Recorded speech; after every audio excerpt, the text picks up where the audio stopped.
Bismillahir Rahmanir Rahim. Alhamdulillahi hamd shakirin. Wassalatu wassalamu ala sayyidil mursaleen. Sayyidina Muhammadin wa ala alihi wa sahbihi ajma'in. Allahumma salli wa sallim wa barik ala sayyidina Muhammad. طب القلوب ودوائها ونور الأبصار وضيائها وعافية الأبدان وشفائها وصلى الله وسلم وبارك على سيدنا محمد كلما ذكرك الذاكرون وغفل عن ذكرك الغافلون.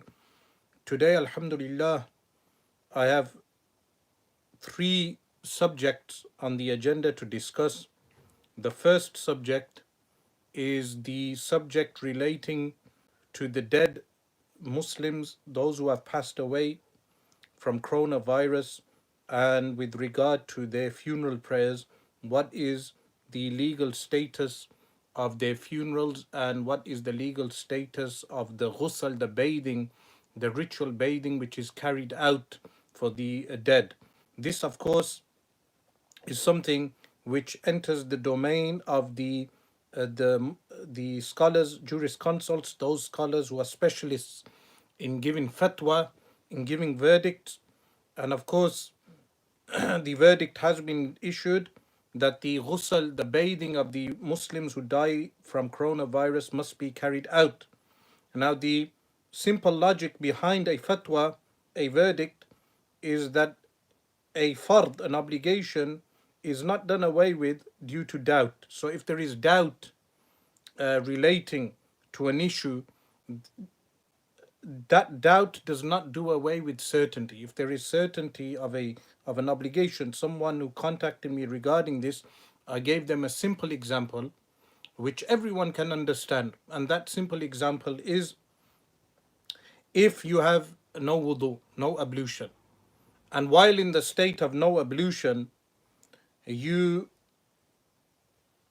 are obliged to pray the fard prayer. In that state, you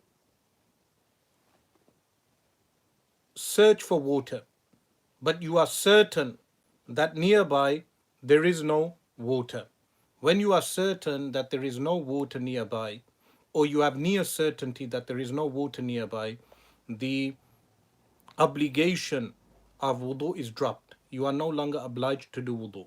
Likewise, if you are certain that there is water nearby, or you have near certainty that the water is nearby, then you are obliged to search for that water.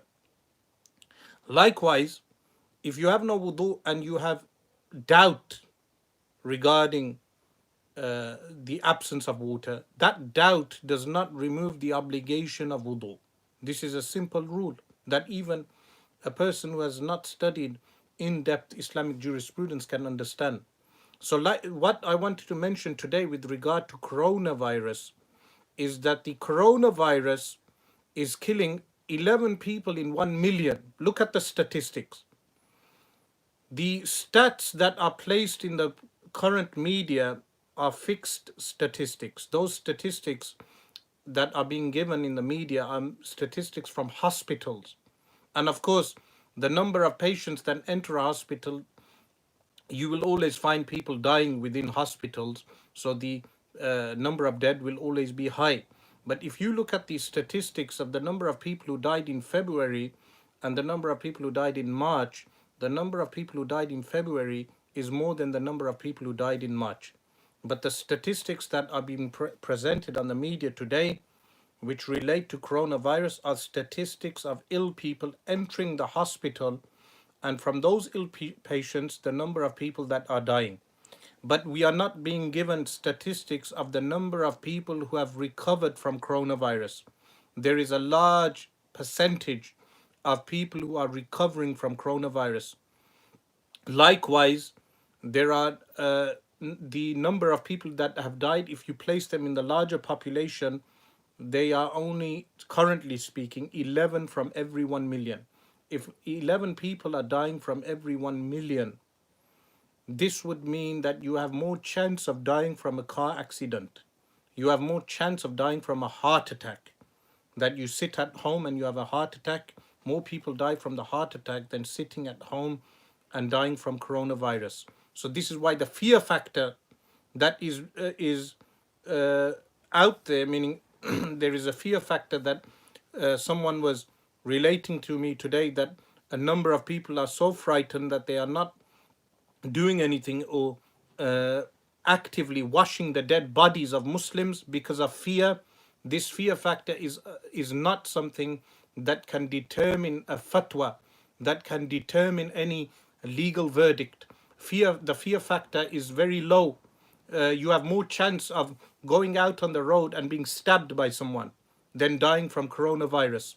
So the fear factors is something that needs to be removed from not only the Muslims, from the general population. Also, statistically as well, that the if you watch some of these mainstream media uh, presentations on the statistics, you will find that the journalists do not even question the doctors regarding those statistics. Now, everyone studied an average and a mode and such things in school, but when they give an average, they give an average of an age of the people dying. Likewise, they give the statistics in a specific fixed way, that the majority of the people that are dying are people who enter the hospital that already have a weak immune system, and people who are elderly and they have underlying illnesses, like some of the local people that have died in Birmingham. One of the particular elders I knew, he had underlying health issues anyhow. He contracted coronavirus in hospital. So he went into hospital for something else, and in the hospital he contracted coronavirus and then died from coronavirus in the hospital. Likewise, this complaint about a lack of hospital beds, the reason why they have less hospital beds is because the government has reserved the majority of the beds for potential coronavirus patients. So if someone goes to the hospital, they will tell them we have less beds. This does not mean the entire hospital is filled with coronavirus patients.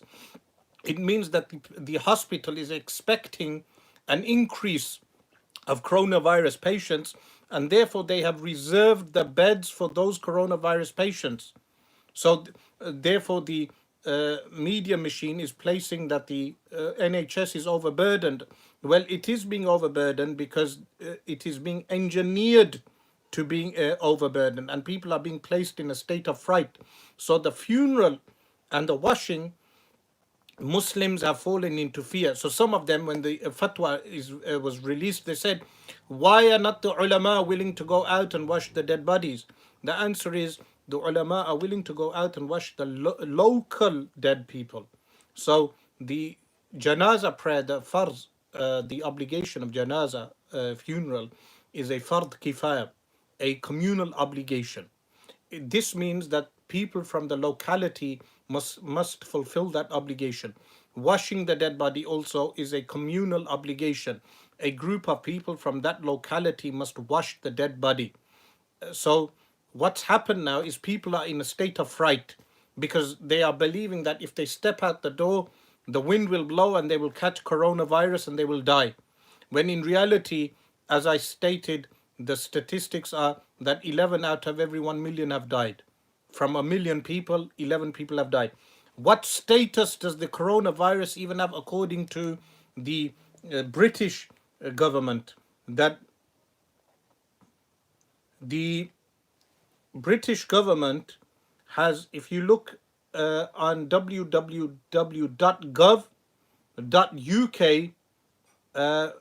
you will find /guidance/high consequence infectious diseases.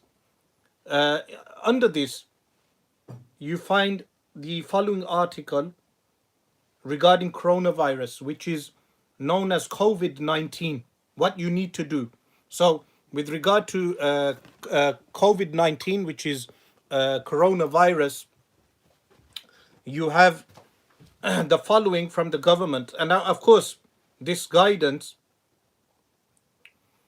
was published in 2018, 22nd of October 2018. So it's an old article, but it was updated on the 21st of March 2020.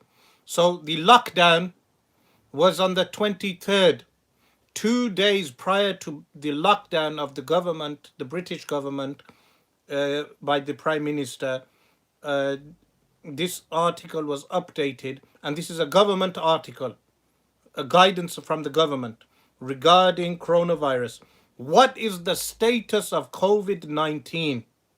What is the medical status of COVID 19? As of 19th March 2020, a few days before the lockdown, COVID 19 is no longer considered to be a high consequence infectious disease. These high consequence infectious diseases are known as HCID. The initials are HCID in the UK. The Four Nations Public Health HCID group made an interim recommendation in January 2020 to classify COVID 19 as an HCID. So previously, in January 2020, it was classified as a HCID. But this was based on consideration of the UK HCID criteria about the virus and the diseases with information available during early stages of the outbreak. That was during the early stages. Now that more is known about COVID 19, the public health bodies in the UK have reviewed the most up to date information. So, this is the most up to date information about COVID 19 against the UK HCID criteria. They have determined that several features have now changed. In particular, more information is available about mortality rates. Low overall. There is a low overall about mortality rates. So there is a low mortality rate, a low about mortality rates, low overall, and there is now greater clinical awareness and a specific and sensitive laboratory test, the availability of which continues to increase. The Advisory Committee on Dangerous Pathogens, ACDP, is also of the opinion that COVID 19 should not be classified as an HCID. The need to have a national coordinated response remains, but this is being met by the government's COVID 19 response. So the response is different to these guidelines. Why cases of COVID 19 are no longer managed by HCID treatment centers only. All healthcare workers managing possible and confirmed cases should follow the updated National Infection and Prevention IPC guidance for COVID 19. The point being that COVID 19 is not considered a highly infectious disease by the government health, meaning this is on a government website. So if you go on gov.uk, UK, this is on the diseases regarding those diseases which are held as highly infectious, and this was updated on the 20th of March. So based on this, I want to say that why is there a fear factor amongst Muslims to do ghusl, bathing of dead Muslims who die from this? You are not dealing with the bubonic plague. The bubonic plague killed 1/3 of the population of London in the 1600s. In the mid 1600s, the bubonic plague killed 1/3 of London's population. And the plague prior to that, the bubonic plague in all of Europe in the 1300s, infected many people, and people died from the bubonic plague. But the way the statistics are being placed forward, when you watch the news state 1,000 and something people have died. Every day, hundreds of people are dying in the UK anyhow. Additional to that, throughout the world, thousands of people are dying daily due to hunger. They are dying because they are dying due to hunger. They have no food. Because they have no food, they are dying. Thousands of people are dying due to hunger. So this COVID 19, some people said, why are the ulama not willing to come out to other towns to wash bodies? As if to say, Birmingham ulama should leave Birmingham, go to Worcester or go to different areas around Birmingham and other cities and towns, because the people there are too frightened to even wash the dead bodies. Even though the dead body does not inhale and exhale air, COVID 19 mainly is the infection is through breathing, and likewise through liquids. Even though you can quickly wash the dead body very roughly, you can wash down, hose down the body, you can place a very quick coffin, a shroud, and place the person back into the bags that are provided, or into the coffins. This can be done very quickly. But people are so frightened that some people are saying, why are the Birmingham ulama, or people, the ulama who are validating the fatwa of ghusl, of bathing, the fatwa, and validating the ghusl, why are they not coming out? They announced today also 20,000 will be, they will be happy if 20,000 people died, meaning a minimum number of people dying from this particular disease. Now, of course, the people today, some of them are very intelligent. You can go and check the statistics of how many people die from the flu virus, how many people die daily due to hunger. This hunger that is throughout the world today, how many people die from hunger, is not due to a lack of food. There is sufficient food for people available. But organizations like the UN and such type of organizations, or the United States, the American economy, and a similar type of capitalist governments do not have fair distribution of food, meaning how food is distributed throughout the world, how corporations run. There is more death due to that than coronavirus, meaning to people dying of hunger. So Muslims in UK and everywhere else should not, yes, they should be precautious, and I've stated this elsewhere, that take precaution, but you should not be frightened. There is a great difference between being precautious and being frightened. There is too much fright out there. Too many people are frightened. I've mentioned the correct statistics, and you can go and check this for yourselves. There is more chance of you stepping out the house and dying with a heart attack or a car accident than dying from COVID 19. So, the government website itself states that the COVID 19 is no longer considered a highly infectious disease. This is not any longer considered a highly infectious disease. Therefore, the Muslims are. Someone is asking that people are asking, why premature fatwa statements and videos released by a single body? How should one derive and apply fatwa? The answer is fatwa, legal verdicts. The scholars who are trained in legal verdicts, and I mentioned before that we do have a factory system of muftis also. What that means, that some people, they do this course, a short course. In that course, they study some examples, samples of fatwa. They carry out those samples, and then they give fatwa. If we did that, we would be giving incorrect verdicts. Uh, for example, in volume 16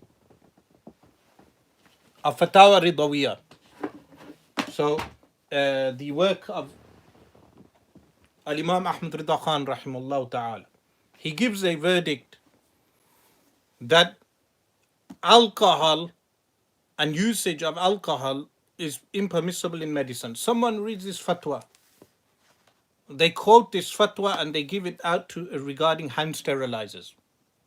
This is an incorrect methodology. Likewise, someone reads the fatwa regarding contagious diseases and they tell people, La adwa, there is no contagion. And then what will happen is that when they say La adwa, no contagion, people go into contagious areas and they do not use hand sanitizers. This mufti is placing the lives of people in danger. This is someone who is simply doing naql, copying from old fatawa which have no application or are not in true context. Likewise, a person who is not qualified in giving fatwa, in knowing al-qawa'id al-fiqhiyah, not only knowing them theoretically in their application. These scholars are very few, meaning there are only a few scholars who are able to carry out ijtihad, exercise their efforts in carrying out and delivering the correct verdict.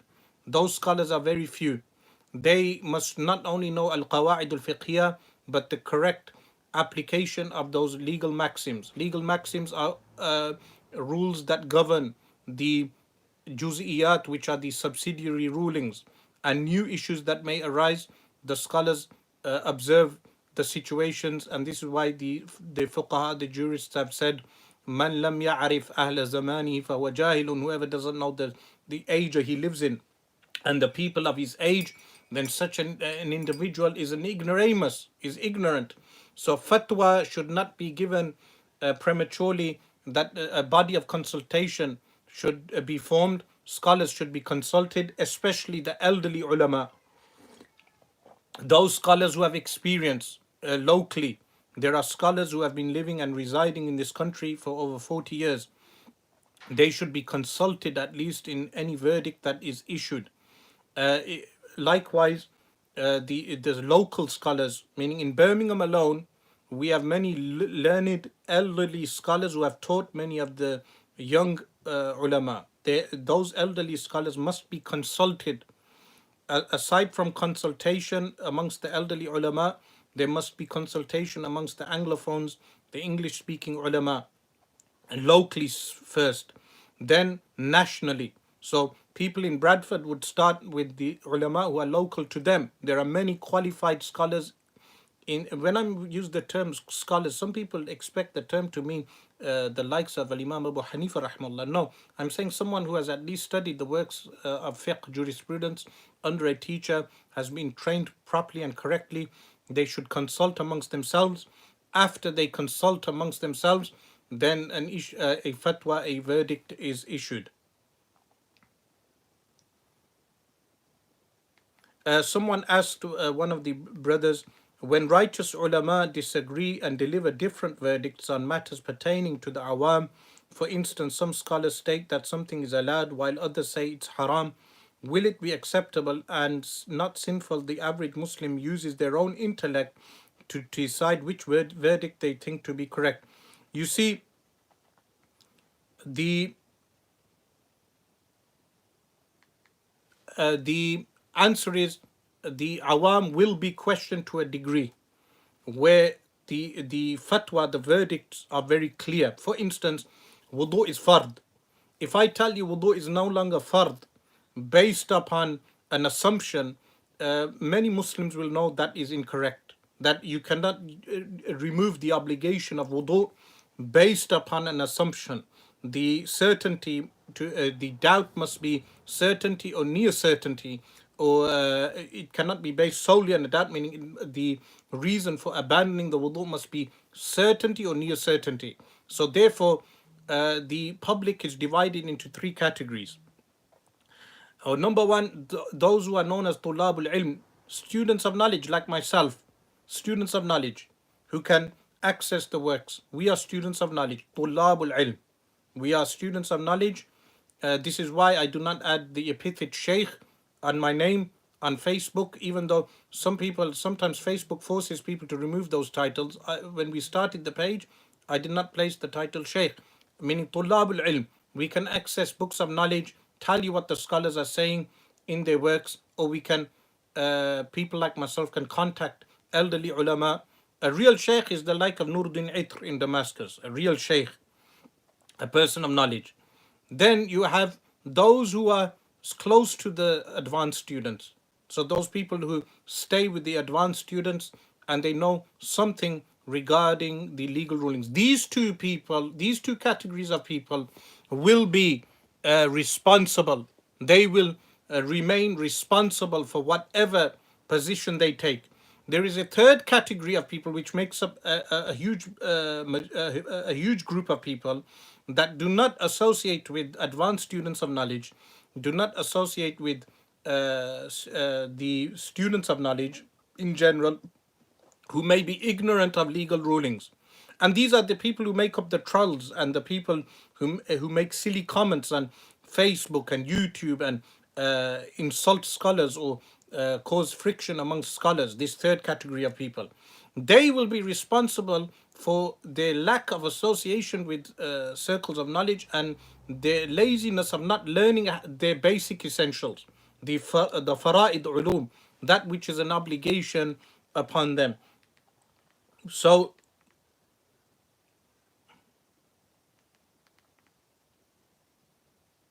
so this is the outline with regard to the ghusl, the bathing, washing the dead bodies.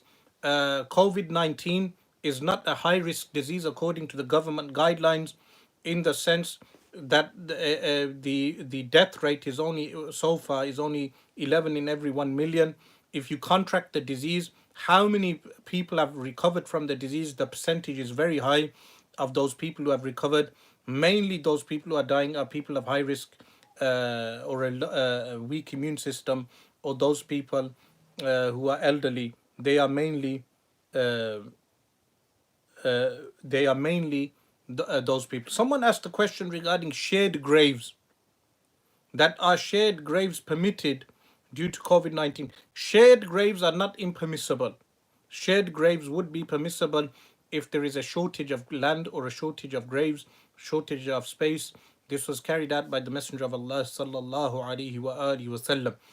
So ghusl, with regard to ghusl, some guidelines on bathing.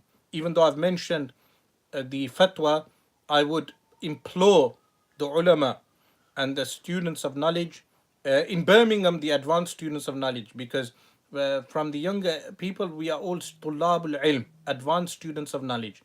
I would implore a more cohesive method, like Mufti Munawwar Atiq. He he was consulted and he issued a verdict, and his verdict was not given by him alone. What did he do? He had that emailed to the to other people to cross check, to reference. You know, in academia you have peer review.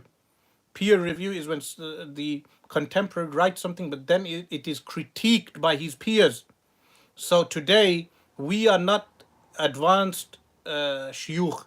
We are not the likes of Ibn Hajar al-Asqalani or Ibn Abidin or Imam Ahmad Rida Khan or these type of scholars. The scholars that the tulabul ilm we have in UK, like myself, we can access the books of knowledge. We can tell you what these scholars have said. We may have some ability of application, but we as an individual, as individuals, are not great scholars. So therefore, consultation is needed. Uh, so all the tulabul ilm, the advanced tulabul ilm, who are known in common terms as shuyukh here in the UK. People say Sheikh Fulan, Sheikh Fulan. Every student of knowledge has become a Sheikh. They refer to me as Sheikh as well. But okay, this is permitted in terms of, so the person from the total layman is able to know that this person can tell me how many fard there are in ghusl, how many fara'id there are in salah, how many arkan there are in salah, how many wajibat there are in salah, and they can tell you what's written in the books. This is fine, but they must have consultation when giving any verdict in the future. This is essential. Secondly, for the general public, and remember, so the likes of Imam Badruddin al-Hasani rahimahullah, who was a great scholar, memorized Sihah Sitta, 6 books of hadith, Musnad of Imam Ahmad. He had memorized thousands of hadith. He would give lectures, and he was someone on par with the likes of Imam Ahmad Rida Khan in verdict. Out of humility, he would say, Ana min al-awam. That was humility on his part. Me saying we are students of knowledge is not humility. Let this be clear, that this is not humility on my part. I am telling you a reality. We can access the books of knowledge and tell you what the ulama are saying, but there are no real advanced shuyukh here in much of the world. There are very few advanced shuyukh. One of the few that I would mention is a Sheikh Nuruddin Itr, the author of I'lamul Anam, a very advanced sheikh who has reached old age, and he has been teaching hadith for over 60, 70 years, a student of a Sheikh Abdullah Sirajuddin rahimallahu ta'ala. Those are really advanced shuyukh. And many of the ulama have passed away since the fitna, tribulation in Asham, Greater Syria. Majority of the great ulama have passed away. So this is the time of tribulation. This moves me to stating that the public should not be in fear of washing dead bodies. It's a fard kifaya in your area that there are sufficient number of people who are washing the bodies. So in the Alam Rock area, in Alam Rock, people listening in Alam Rock, in your area surrounding Ziyal Quran Masjid, there must be sufficient people, volunteers to wash the bodies of the people who die in that area.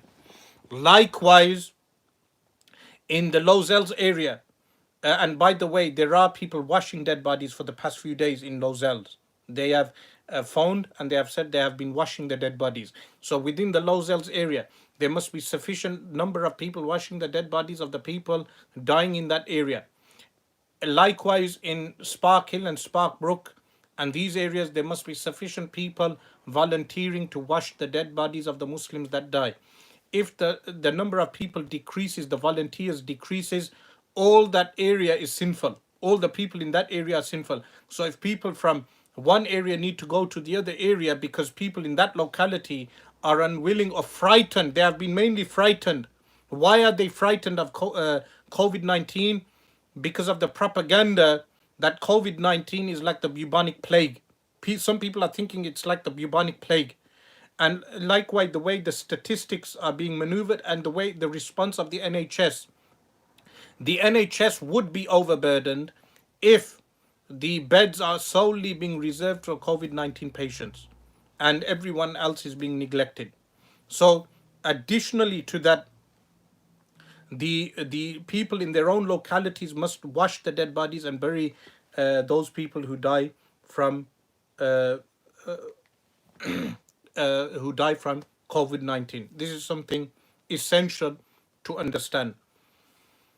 The second issue is the government response, which I will go on to in the third segment, as to why has there been such a response by the government.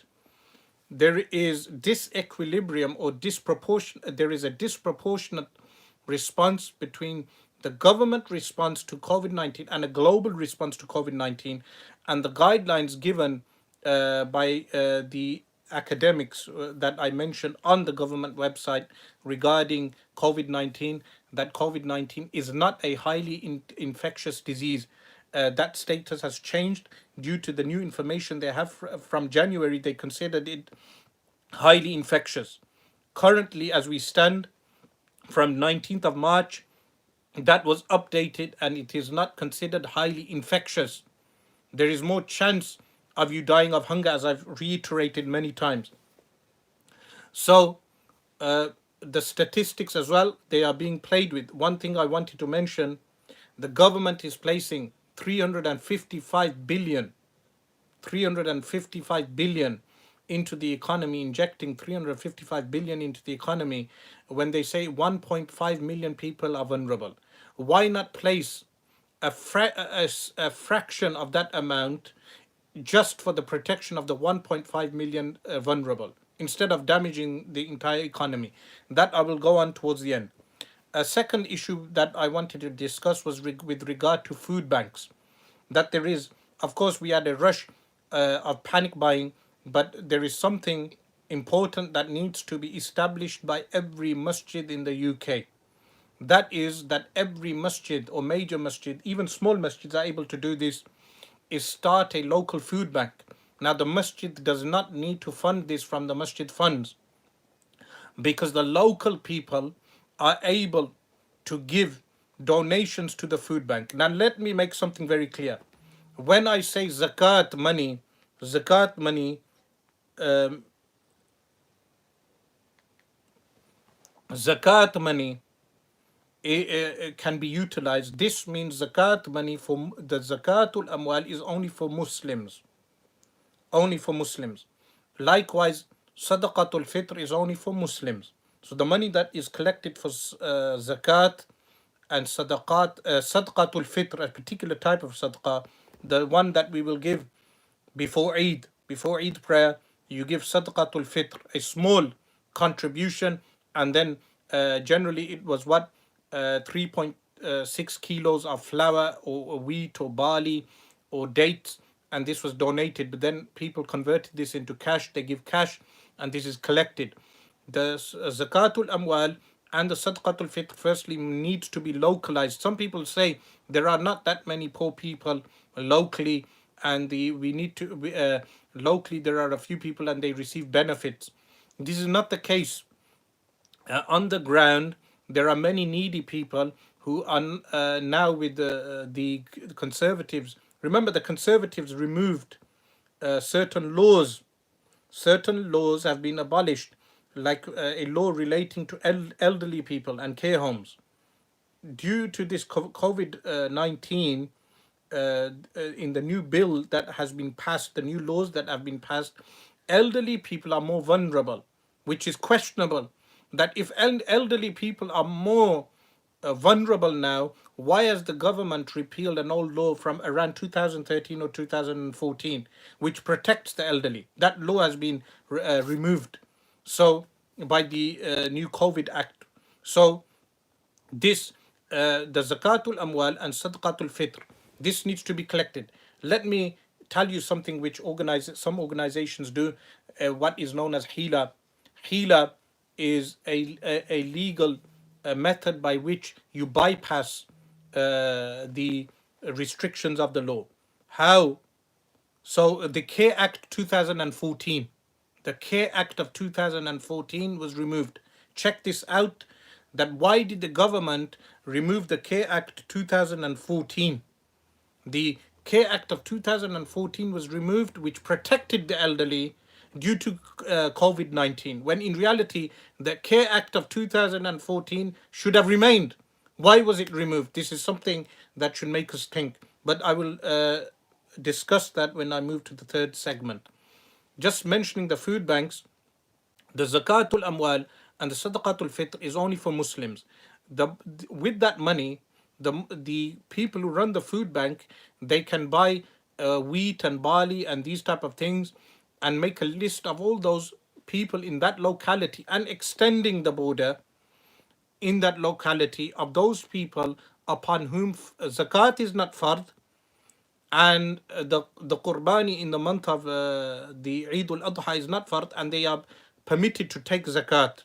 There are people within the UK who are permitted to take a zakat, like new Muslims, people who accept Islam new. There are many young Muslim people who accept Islam from non-Muslim backgrounds. When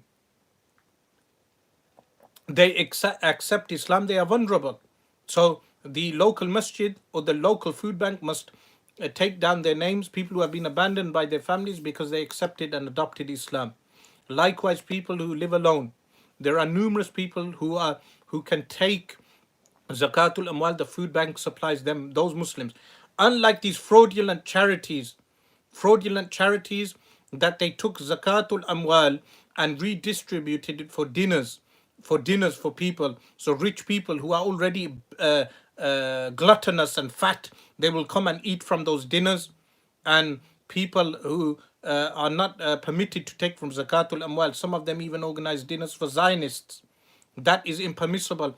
The Zakatul Amwal must be redistributed amongst Muslims who are permitted to take the Zakat, and the Sadaqatul Fitr who of those people who take Zakatul Amwal.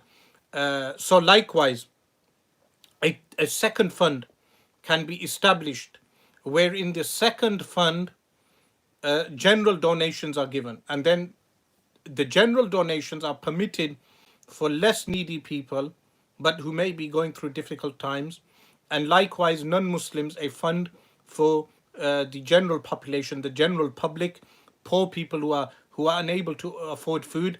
A fund can be made for them, and they take from an open fridge, that they can come and take food from the fridge. In Banbury Masjid, they already have this. When I went to Banbury Masjid, I was standing and discussing with one of the brothers from Banbury, and a man came and he opened the fridge and he took food. A non-Muslim, he opened the fridge. He was an Englishman. He took food and he went. This is permitted. So the local shops can fund the local food banks. This is something essential that we must work on now. I have contacted a few masajid and a few committee members, whoever I have in my contact list, to carry out this project throughout Birmingham, even though it has been done by one or two masajid, but it needs to pass on. This virus of opening food banks needs to pass on, unlike the virus of COVID-19. With COVID-19, one local imam contacted me and said after this verdict was given that people's bodies should cannot be washed, they do not need to be washed, his father, who is a hafiz of the Quran, became frightened. Why did he become frightened? He became frightened because he said, all my life, 70 years of my life, I have taught and studied the Quran, and now if I die of this COVID-19, I will die without a ghusl and without a burial. This fright entered his heart. But is this fright something that has been engineered? The answer is yes, because COVID-19 is not as contagious as they are making it out to be in terms of it being a highly infectious disease. It is infectious, it does kill people, but it is not highly infectious according to the government itself. Secondly, we are Muslims. We are the descendants of Khalid bin al-Walid. We are the descendants of Sayyidina Ali bin Abi Talib, Karamallahu wajhul Kareem. We are the descendants of Sayfun min Suyufillah, sword from the swords of Allah. We are the descendants of Asadullah al-Ghalib, the lion of Allah, Ali bin Abi Talib, radiyallahu ta'ala anhu. Why should we be frightened to such an extent that if our, may Allah never make this happen, that if our father or grandfather passes away, that when they pass away, we are so frightened that we cannot even perform their ghusl. We cannot even bathe them. When in amongst the non-Muslim population, you have over 400,000 volunteers volunteering for the NHS. Over 400,000 volunteers for the NHS. And amongst Muslims, we do not even have localized people volunteering to go and wash dead bodies. What kind of iman, strength of iman have we acquired? Remember this COVID-19, and this moved me now to the most important aspect, that the COVID-19 is a real disease, a real virus. Yes, the virus is contagious and people have died. But what has happened also is that this virus has been exploited to an end. What is that end? There are two things. Demonstrating to you that this virus has been exploited, number one. Number two, explaining to you why this virus has been exploited. With regard to the first, I've mentioned statistics, that the statistics, when you watch the news, do not be docile while watching the news. When you watch the news critically, with a critical mind. That when they are saying this many people have died in total from this virus, there are various illnesses that people die from every day. And also, there, if you go online and you look at the number of people, there is a world counter where you can watch the number of dead every day. That has not increased in large amounts, meaning people are dying every day of hunger, as I mentioned already, that people are dying in large amounts due to hunger. But world governments have never been moved to remove hunger from the world. That there are people in Africa, because of the IMF, International Monetary Fund, which was founded by these people, because of the World Bank, because of high interest rates, because of these government organizations, because of these same institutes, like the World Health Organization, which advises the people. So 1.5 from every 1 million people in the UK have now died from coronavirus as of today. 15 from every 1 million people in the UK have now died from coronavirus. 15 from every 1 million. 15 people. But there are, of course, other diseases and accidents and numerous things that occur every day. But with regard to hunger, that these institutions, these organizations that founded the World Bank and the IMF, International Monetary Fund, likewise the roundtable groups, all these organizations are responsible for hunger in the world today. The lack of distribution of wealth, the lack of distribution of food. Yet this much action has never been taken by these governments in order to remove hunger from the world as they have done with regard to COVID-19. You have the likes of Modi, who has hundreds of millions of people in his country who do not even have toilets. They need to go in the countryside and to defecate every morning. Some people who went to India, they said they went through a train and they observed hundreds of villagers coming out in the fields in the morning for miles. Why? Because those villagers do not have toilets. This imbecile, Modi, he's made a space project and has placed 1.3 billion of his population in lockdown now, and he cannot make decent sanitization in his country.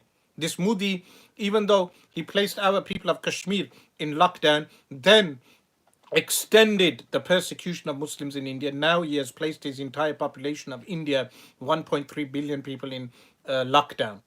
So the figures of the number who have died from coronavirus is being mentioned, but what is not being mentioned, the percentage of people who have recovered. What is not being mentioned, that the number of people from the wider population, not from the hospital population, who have contracted the virus. So the population from the hospital is being mentioned, and they will mention this percentage died from the coronavirus, but from the larger population is not being mentioned. This is what is being played out today. So there's no doubt that coronavirus is an illness like any other illness, but the action of the governments is disproportionate. To what end? To what end is this being done? You had the U.S. Treasury, the U.S. Treasury placing $2 trillion into the U.S. economy, $2 trillion. Now, what this entails in the long run is hyperinflation. What is hyperinflation? Of course, in 1971, the U.S. dollar is, of course, was backed by gold, but from 1971, Nixon and his government had this removed. So the US dollar is not backed by gold any longer. And prior to that, in the Bretton Woods Agreement in 1945, the world's currencies were backed by the dollar. So in 1945, the world's currencies are backed by the dollar, and the dollar is backed by gold. But in 1971, the gold is removed and the world's currencies are backed by the dollar. So the dollar is not propped up by anything except confidence in the economy. Now you have the National Reserve printing the $2 trillion in order to back the US dollar. But a student of economy phoned me and said it is a good thing that the British government is pouring in at least 400 billion and 355 billion for workers. It's a good thing for the economy. A student of economy, a person who studies in these universities, and he does not even understand that this is leading to hyperinflation. Inflation is tax. You are being taxed. The prices will go up, and your money will be worthless. So when inflation goes up, the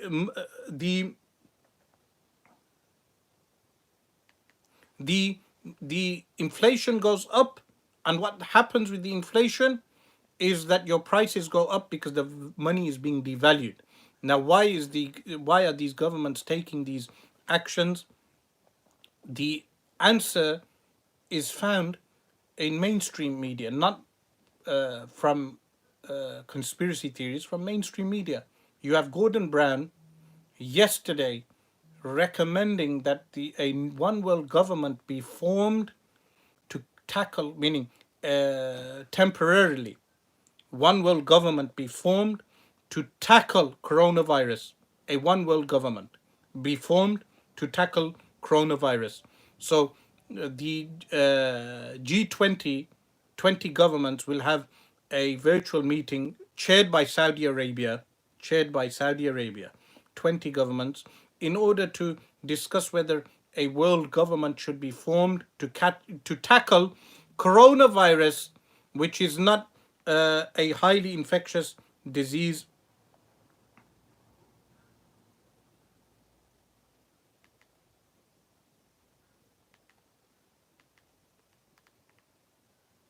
So this, additionally to that, you have a mainstream article which mentions what I stated regarding Bretton Woods Agreement and where this is leading to.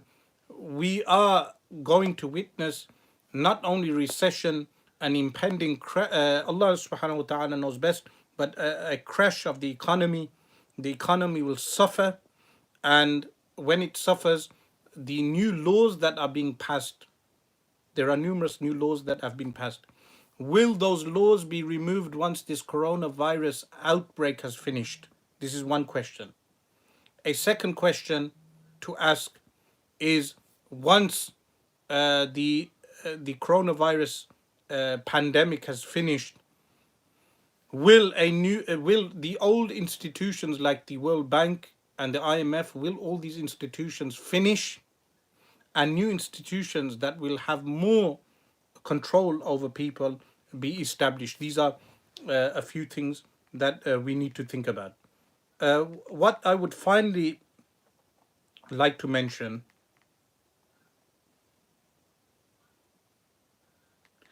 is that this does not mean that I am not endorsing health and safety measures. Health and safety measures should be carried out.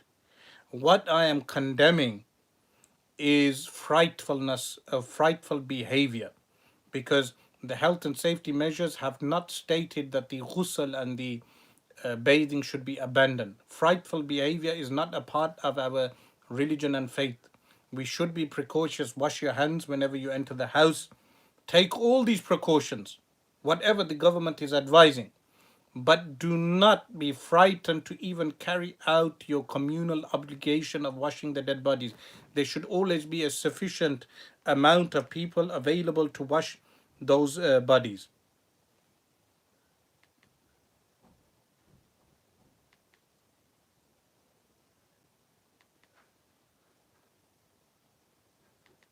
So those people who are going to volunteer to wash dead bodies, they should come out, contact your local funeral places, and take the precautions that I mentioned. This word PPE, personal protection equipment, is famous now. To use the protection equipment, follow the guidelines, and stay safe. But do not be frightened by this coronavirus, what they have referred to as a pandemic. And likewise, this is not an endorsement of big funerals, meaning with big funerals, uh, what happens,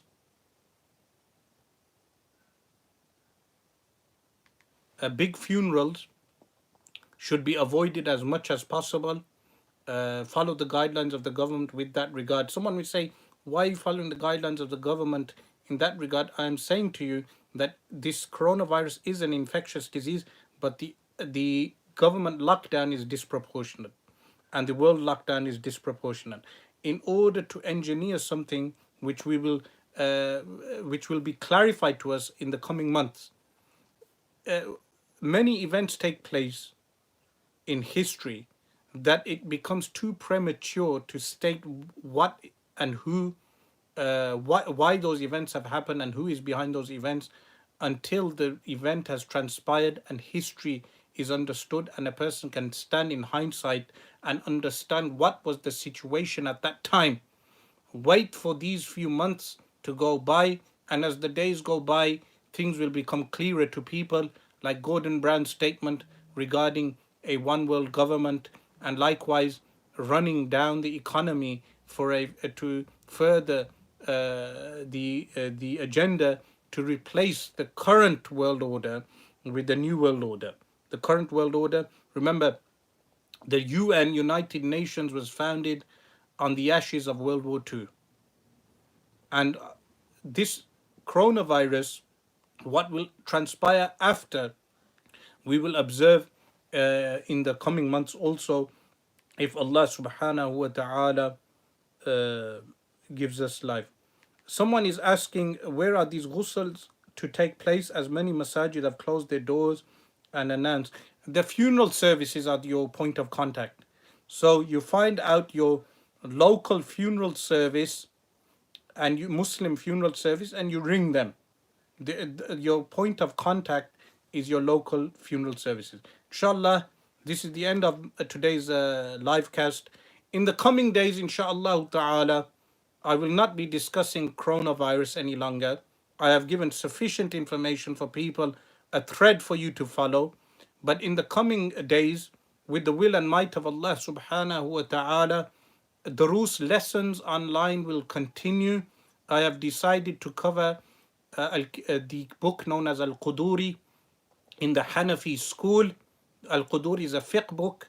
Many of the people trolling on the YouTube, on the Facebook, you need to stop trolling and learn your basic fiqh, basic aqidah. To learn your basic aqidah, refer to my Sunusi Creed lectures, which are found on this channel. But in the coming days, inshallah, most likely on Tuesday evening, I will be initiating Al Quduri lessons once a day, a one lesson of Al Quduri. I ask Allah subhanahu wa ta'ala to enable me to do this and give me the ability to do this with consistency. Even if the lockdown is over, the lessons will continue on YouTube Live. Al Quduri lessons, where you Al Quduri, those of you unfamiliar of the work Al Quduri is the Hanafi work in fiqh and jurisprudence, what you need to know regarding wudu, salah, zakat, fasting, hajj, legal rulings of jihad, legal rulings of sharia, everything to do with sharia law is covered in that book. We ask Allah subhanahu wa ta'ala to enable us to tune in and to listen, for the listeners to tune in and listen to those lessons and benefit, insha'Allah ta'ala. أقول قولي هذا واستغفر الله العظيم وأتوب إليه. One more thing which someone mentioned, which is very important. Rather than binge watching Netflix and YouTube and these type of things, those of you with qada salah, prayers that you have missed, while in lockdown, this is the perfect opportunity for you to make up all your qada salah. So get off Facebook. So the battery died. Just a final issue is that the with regard to frightening other Muslims, how this was done is that people were told that if they carry out ghusl, bathing, or they are without PPE, or without allowing, permitting family members to go in and to wash dead bodies, this would result in prosecution of some sort or whatnot. These type of frightful stories were made to people behind the scenes, and people were contacted. We ask Allah subhanahu wa ta'ala to enable our community to be less frightened of this particular illness, and we ask Allah subhanahu wa ta'ala to guide us in that regard. Inshallah ta'ala, I will be seeing you when the Al-Quduri lessons start. أقول قولي هذا واستغفر الله لي ولكم وأتوب إليه.